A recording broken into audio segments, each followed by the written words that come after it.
संपूर्ण राज्याचं लक्ष लागून राहिलेल्या माळेगाव सहकारी साखर कारखान्याचा फैसला आज होणार आहे। आज सकाळपासूनच बारामतीतील प्रशासकीय भवन इथे मतमोजणीला सुरुवातही झाली आहे। विधानसभा निवडणुकीनंतर होणाऱ्या या सहकारी कारखान्याच्या निवडणुकीत उपमुख्यमंत्री अजित पवारांनी लक्ष केंद्रित केल्यानं या निवडणुकीची रंगत वाढली आहे। स्वतः अजित पवार हे ब वर्गातून निवडणुकीच्या रिंगणात होते। अजित पवार यांच्या विरोधात सहकार बचाव पॅनलचे भालचंद्र देवकाते हे उभे ठाकले होते आणि राज्याचं लक्ष लागून राहिलेल्या माळेगाव सहकारी साखर कारखाना निवडणुकीत ब वर्गातून उपमुख्यमंत्री अजित पवार हे विजयी झालेत। ब वर्गातून 103 मतदारांपैकी 101 मतदारांनी मतदानाचा हक्क बजावला होता। यापैकी 91 मतं ही उपमुख्यमंत्री अजित पवारांना मिळाली आहे, तर अवघी 10 मतं ही देवकातेंना मिळाली आहे। त्यामुळे ब वर्गातून उपमुख्यमंत्री अजित पवार यांचा दणदणीत विजय झालाय।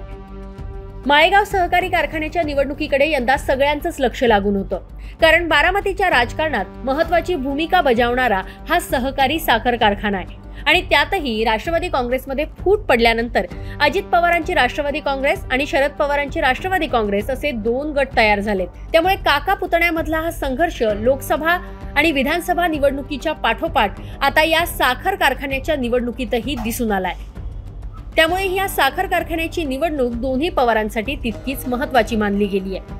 या कारखान्याच्या 21 जागांसाठी होणाऱ्या या निवडणुकीत शरद पवार आणि अजित पवार यांच्यासह शरद पवारांचे जुने सहकारी चंद्रराव तावरे आणि शेतकरी संघटना असे पॅनल्स निवडणुकीच्या रिंगणात आहेत। सहकारी कारखान्याच्या या पंचवार्षिक निवडणुकीला यंदा अधिक वजन प्राप्त झालं। त्याचं कारण म्हणजे मागील काही दिवसांपासून अजित पवारांनी या निवडणुकीत घातलेलं लक्ष।